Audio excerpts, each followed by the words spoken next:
아니, 이게 무슨 소리야? 국민연금 30년 꼬박꼬박 냈는데 기초연금이 깎인다고? 맞아요. 그것도 절반이나 깎였어요. 혼자 사는 옆집 할머니는 32만 원 다 받는데 우리 부부는 합쳐서 58만 원밖에 안 나와요. 뭐? 그럼 결혼한 게 죄야? 성실하게 산 게 죄란 말이야? 더 가관인 건요. 아직 일하고 계신 분들은 연금이 반토막난대요. 350만 원 벌면 48만 원 받을 연금이 24만 원으로 줄어든대요. 이건 완전히 사기 아니야? 평생 보험료 내라고 해놓고. 그런데 말입니다. 이제 이 제도가 드디어 바뀐다는 소식이 들려오고 있어요. 본격적인 이야기 시작 전에 구독과 좋아요 한 번씩 눌러주시면 큰 힘이 됩니다. 가족이나 친구들에게 영상 공유를 해주시면 나눌수록 행복은 2배가 됩니다. 연금이라는 건 나이가 들수록 더 중요해지는 문제입니다. 젊을 때는 다들 지금 사는 게 급하니까 하며 넘기기도 했지만 막상 은퇴하고 소득이 끊기면 매달 들어오는 연금이 얼마나 소중한지 절절하게 느껴지죠. 특히 요즘처럼 물가가 계속 오르고 의료비 부담이 커지는 상황에서는 더욱 그렇습니다. 병원 한 번 가면 몇만 원씩 나가고 약값도 만만치 않습니다. 식료품비도 예전 같지 않죠. 라면 한 봉지가 1,000원이 넘고 계란 한 판이 10,000원에 육박합니다. 그러니 매달 정기적으로 들어오는 연금이 얼마나 절실한지 모릅니다. 그래서 많은 분들이 국민연금을 꼬박꼬박 냈습니다. 누가 보라고 한 것도 아니고 칭찬받으려고 한 것도 아니었어요. 그냥 그게 당연한 일이라고 믿었기 때문입니다. 국가가 책임진다고 했고 나중에 그 믿음이 보상받을 거라 생각했습니다. 월급날이 되면 통장에서 자동으로 빠져나가는 보험료를 보면서도 참았습니다. 지금은 좀 어려워도 나중에 노후에는 이 돈이 나를 지켜줄 거라고 믿었으니까요. 20대부터 시작해서 30년, 40년을 그렇게 믿고 납부해왔습니다. 승진도 안 되고 월급도 적게 받는 시절에도 보험료만큼은 꼬박꼬박 냈습니다. 그런데 정작 연금을 받을 시기가 되니까 이상한 말을 듣게 됩니다. 기초연금이 깎인다는 겁니다. 국민연금을 많이 냈기 때문에 오히려 기초연금을 덜 받는다는 이야기. 처음에는 농담인 줄 알았습니다. 설마 그럴 리가 있나 싶었죠. 평생 성실하게 보험료 냈는데 그게 손해가 된다니. 말도 안 되는 소리 같았습니다. 하지만 농담이 아니었습니다. 정말로 본인 통장에 들어오는 금액을 보고는 할 말을 잃게 되죠. 분명히 받을 수 있다고 했던 금액보다 훨씬 적은 돈이 입금되어 있는 겁니다. 처음엔 실수인 줄 알고 주민센터에 전화를 걸어봅니다. 혹시 계산이 잘못된 거 아닌가요? 그제야 알게 됩니다. 이게 바로 감액 제도라는 것을. 이건 실수가 아니라 제도적으로 그렇게 되어 있다는 것을. 쉽게 말해서 뭔가를 받기 위해 열심히 했더니 오히려 불이익을 당하게 되는 구조인 셈입니다. 성실하게 산 게 벌이 되는 이상한 시스템인 거죠. 연금 제도에서 말하는 감액이란 받을 수 있었던 연금이 줄어드는 것을 의미합니다. 그런데 그 줄어드는 이유를 들어보면 참 납득하기 어려운 경우가 많습니다. 대표적인 감액 구조는 3가지입니다. 첫째, 부부 감액 제도입니다. 둘째, 재직자 감액 제도입니다. 셋째, 국민연금과 기초연금의 연계 감액 제도입니다. 겉으로 보기엔 복잡해 보이지만 알고 보면 대부분의 어르신들이 이 3가지 중 하나 이상에 해당됩니다. 사실 많은 어르신들이 이 3가지 감액을 동시에 받고 계시는 경우도 있습니다. 부부이면서 동시에 국민연금도 받고 있고 또 일을 하고 계시는 경우죠. 그러면 감액이 중복으로 적용되어 받을 수 있는 금액이 더욱 줄어들게 됩니다. 3중 감액이라고 할까요? 먼저 부부 감액부터 자세히 살펴볼까요?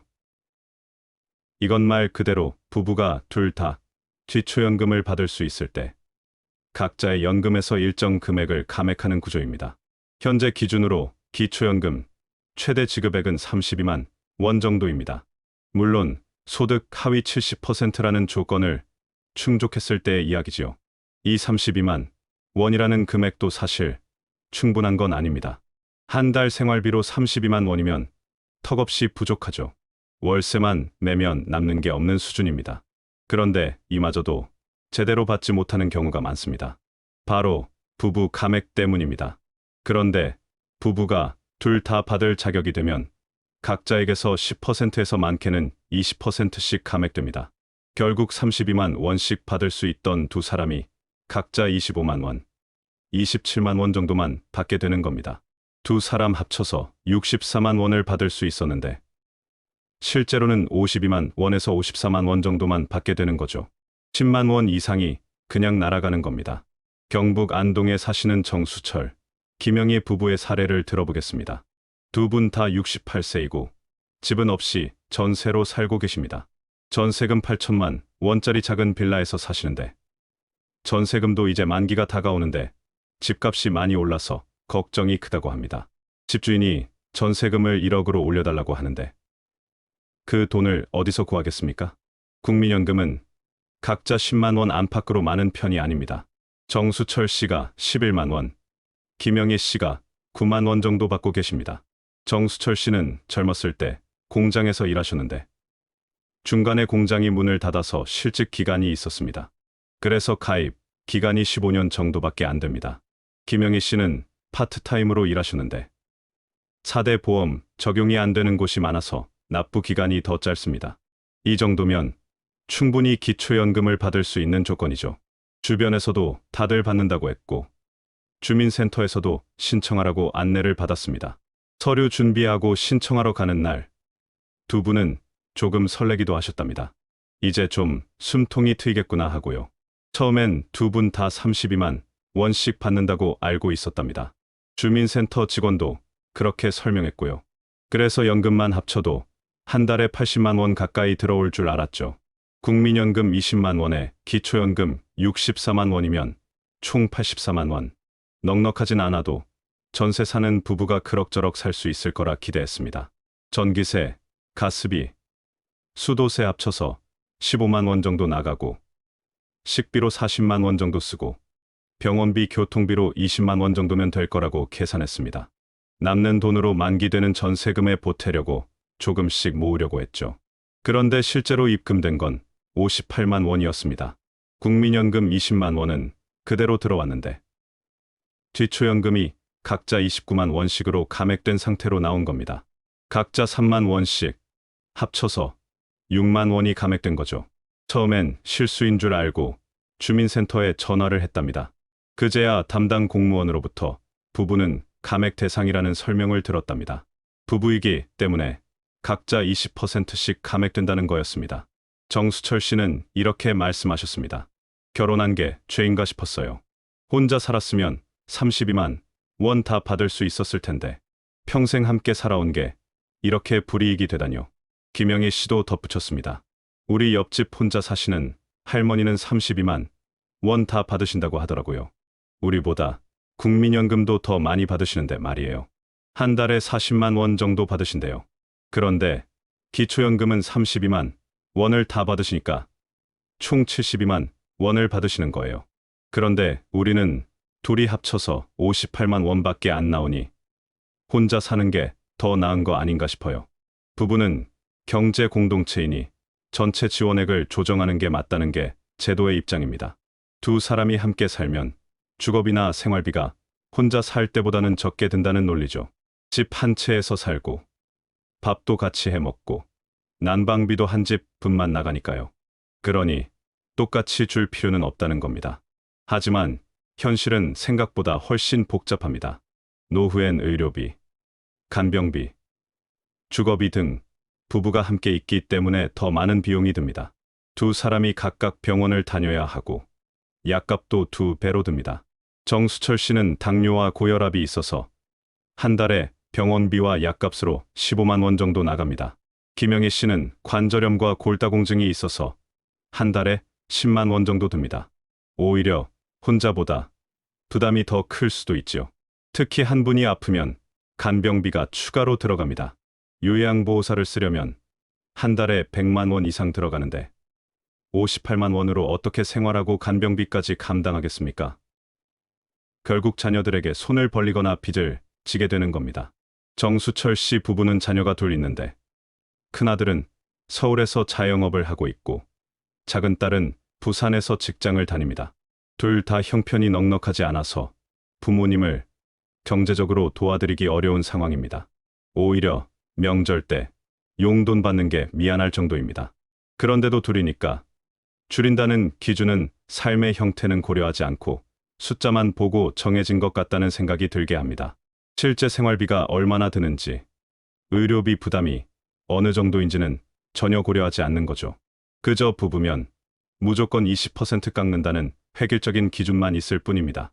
더군다나 부부 중 한 명만 연금을 받고 다른 한 명은 조건을 채우지 못해 연금을 못 받을 경우에는 감액조차도 애매해져서 오히려 더 혼란을 겪는 경우도 있습니다.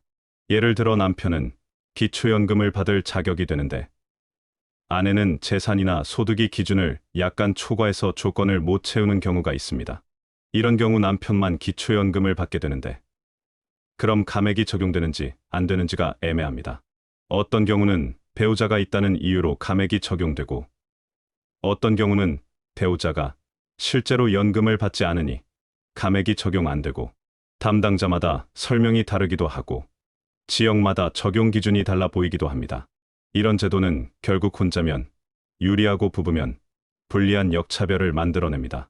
평생 함께 살아온 부부에게 이혼을 권하는 것과 다를 바 없는 제도라는 비판도 나옵니다. 실제로 연금 때문에 노년의 서류상 이혼을 고민하는 부부들도 있다고 합니다. 같이 살면서 서류상으로만 이혼해서 각자 연금을 더 받으려는 거죠. 이런 일이 반복되면 어르신들 입장에선 도대체 뭘 믿고 제도를 따라야 하냐는 회의감이 생길 수밖에 없습니다. 평생 성실하게 살아온 게 오히려 불리하게 작용하는 시스템이니까요. 두 번째는 재직자 연금 감액 제도입니다. 이건 국민연금을 받고 있는 분 중에 65세 미만으로 아직 일을 하고 계신 분들께 해당됩니다. 정확히는 이렇습니다.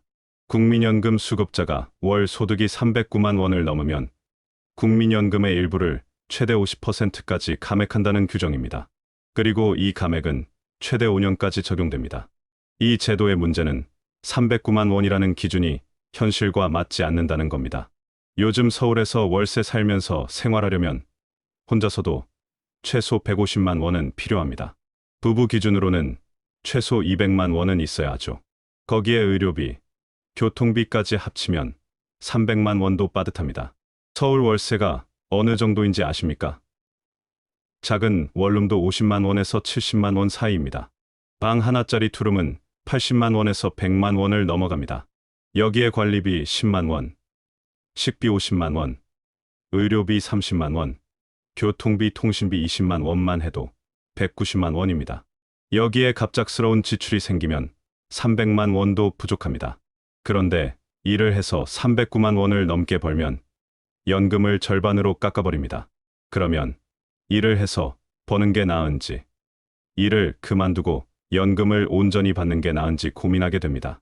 일할 의욕을 꺾는 제도인 거죠. 서울 마포구에 사는 64세 윤태호 씨의 이야기를 자세히 들어보겠습니다. 이분은 30년 넘게 건설 현장에서 일하셨습니다. 처음엔 막노동으로 시작했다가 성실하게 일해서 현장 소장까지 올라갔습니다. 비가 오나 눈이 오나 현장에 나가서 일했고 여름 폭염에도 겨울 혹한에도 쉬지 않고 일했습니다. 국민연금도 30년 이상 꾸준히 납부했고 수령 시작 시점에 월 48만 원을 받을 수 있게 되었죠. 30년 넘게 납부한 것 치고는 적은 금액입니다. 초반에 급여가 적었고 중간에 IMF 때 실직 기간도 있었기 때문입니다. 당시 2년 정도 일을 못해서 보험료를 내지 못한 기간도 있습니다.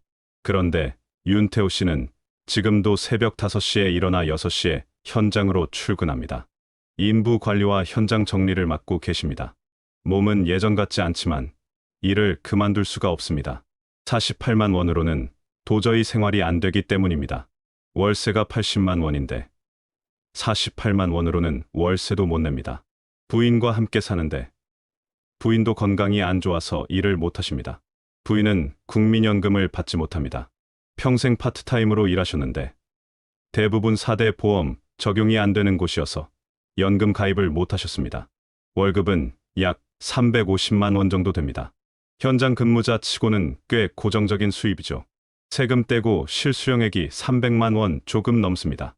여기서 월세 80만 원 내고 부부 생활비로 100만 원 쓰고 부인 병원비로 40만 원 쓰고 본인 병원비로 30만 원 쓰면 남는 게 50만 원 정도입니다. 이것도 저축해서 나중에 더 이상 일을 못할 때를 대비하려고 합니다. 그런데 그게 문제가 됐습니다. 309만 원이라는 기준을 넘겼다는 이유로 국민연금이 매달 24만 원으로 감액된 겁니다. 48만 원에서 24만 원으로 절반 가까이가 줄어든 셈입니다. 한 달에 24만 원이 줄어드니까 1년이면 288만 원이 날아갑니다. 윤태호 씨는 처음엔 이해가 안 됐다고 합니다. 30년 넘게 보험료를 냈는데 왜 절반밖에 못 받나? 일을 한다고 해서 연금을 깎는 게 말이 되나? 그래서 국민연금공단에 항해 전화를 했답니다. 담당자와 1시간 넘게 통화했지만 답답하기만 했습니다. 하지만 돌아온 답변은 차갑습니다. 제도가 그렇습니다. 월 소득이 309만 원을 넘으면 감액됩니다. 법으로 정해진 사항이라 저희도 어쩔 수 없습니다.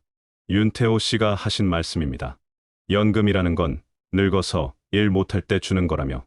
근데 지금 일 좀 한다고 이렇게 깎아버리면 내가 뭘 믿고 은퇴하겠어요? 차라리 일을 그만두고 연금이나 받을까 생각도 하는데 48만 원으로 어떻게 살라는 겁니까? 윤태호 씨의 고민은 깊어집니다. 계속 일을 하면 연금은 절반밖에 못 받습니다. 하지만 일을 그만두면 당장 생활비가 없습니다. 48만 원으로 어떻게 살겠습니까? 월세도 못 냅니다. 그렇다고 65세까지 계속 일할 수 있을지도 모릅니다. 무릎도 아프고 허리도 안 좋은데 건설 현장 일을 언제까지 할 수 있을까요? 요즘은 계단을 오르내리는 것도 힘들어 하십니다. 아침에 일어나면 온몸이 뻐근하고 저녁에 퇴근하면 기진맥진합니다. 몸이 버티지 못해서 일을 그만두면 그때부터는 24만 원도 못 받고 온전히 48만 원을 받게 되지만 그 48만 원으로 생활할 수 있을까요? 정부 입장에서는 이 제도가 이중수혜를 막기 위한 장치라고 설명합니다. 노동소득이 충분한데도 연금을 그대로 주면 형평성에 문제가 생긴다는 논리죠. 일을 하지 않고 연금만 받는 사람과의 형평성을 맞추기 위한 조치라는 겁니다. 일도 하고 연금도 받으면 이중으로 돈을 버는 셈이니 공평하지 않다는 거죠. 하지만 문제는 노동소득이 충분하냐는 판단 자체가 아주 단순한 숫자 기준에만 의존한다는 겁니다. 309만 원이라는 기준이 과연 적절한가? 이 금액으로 노후를 안정적으로 보낼 수 있는가? 지역별 물가 차이는 고려했는가? 부양 가족이 있는지, 건강 상태는 어떤지, 주거 형태는 어떤지 등은 전혀 고려하지 않습니다. 그리고 실제로는 그런 어르신들이 그렇게 오래 일할 수밖에 없는 이유가 연금만으로는 도저히 살 수 없기 때문이라는 것도 고려하지 않는 거죠. 일하고 싶어서 일하는 게 아니라 살기 위해 어쩔 수 없이 일하는 건데 그걸 이중수혜라고 보는 게 맞나요? 게다가 감액된 연금은 나중에 돌려받는 것도 아닙니다. 그저 줄어든 만큼 손해로 끝나는 겁니다. 5년간 일하면서 매달 24만 원씩 덜 받았다면 총 1,440만 원을 손해보는 겁니다. 이 돈은 영영 받지 못합니다. 나중에 65세가 되어서 48만 원을 다 받게 되더라도 그전 5년간 못 받은 1,440만 원은 돌려주지 않습니다. 일한 대가를 줄이는 것이 아니라 이미 쌓아온 권리를 깎는 방식이란 점에서 상당한 비판이 따릅니다. 30년 넘게 보험료를 냈는데 일을 한다는 이유만으로 그 권리가 반으로 줄어드는 건 부당하다는 겁니다. 세 번째는 국민연금과 기초연금의 연계 감액입니다. 이 구조가 가장 오래되고 가장 뿌리 깊은 감액 방식입니다. 국민연금을 많이 받으면 받을수록 기초연금은 줄어드는 구조죠. 대전에서 혼자 사시는 박순자 할머니는 국민연금으로 26만 원을 받습니다. 기초연금은 32만 원까지 받을 수 있었지만 9만 원이 감액돼 23만 원만 받게 됐습니다. 성실하게 보험료 꼬박꼬박 냈는데 차라리 안 냈으면 더 받았을 뻔했네요. 이런 구조가 어르신들에게 주는 좌절감은 단순히 금액의 문제가 아닙니다. 나는 왜 성실한 선택을 했는데 손해를 봐야 하는가? 그 삶의 선택 자체가 부정당하는 기분이 드는 겁니다. 이 감액 제도는 박근혜 정부 때부터 본격화됐습니다. 모든 어르신에게 기초연금 20만 원을 주겠다던 공약은 지켜지지 않았고 소득 하위 70%에게만 지급하면서 감액 제도가 시작됐죠. 문재인 정부는 기초연금을 30만 원으로 올렸지만 감액 구조는 그대로였습니다. 윤석열 정부도 개선하겠다고 했지만 실질적인 조치는 없었습니다. 왜 제도는 바뀌지 않을까요? 감액 제도를 없애면 재정 부담이 커지기 때문입니다. 최근 이재명 후보가 부부 감액 제도의 단계적 폐지, 재직자 연금 감액 제도의 전면 폐지를 공약으로 내걸었습니다. 하지만 이 공약은 아직 제안 단계입니다. 구체적인 실행 계획은 충분히 제시되지 않았습니다. 그렇기에 우리는 이 공약들을 그냥 좋은 말로만 들을 게 아니라 정권을 잡은 이후 실제로 어떻게 이행하는지 끝까지 지켜봐야 합니다. 그래야 말뿐인 약속이 아닌 지켜진 약속으로 남을 수 있습니다.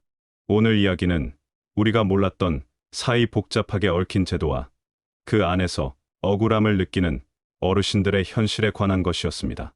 하지만 알고 나면 바꿀 수 있습니다. 한 사람의 목소리가 모이면 제도도 움직입니다. 더 많은 분들이 이 이야기를 알 수 있도록 좋아요 한번, 공유 한번 부탁드립니다. 그리고 앞으로도 중요한 정보 놓치지 않도록 구독도 꼭 잊지 마세요. 함께 지켜보고 함께 바꿔 나갑시다. 감사합니다.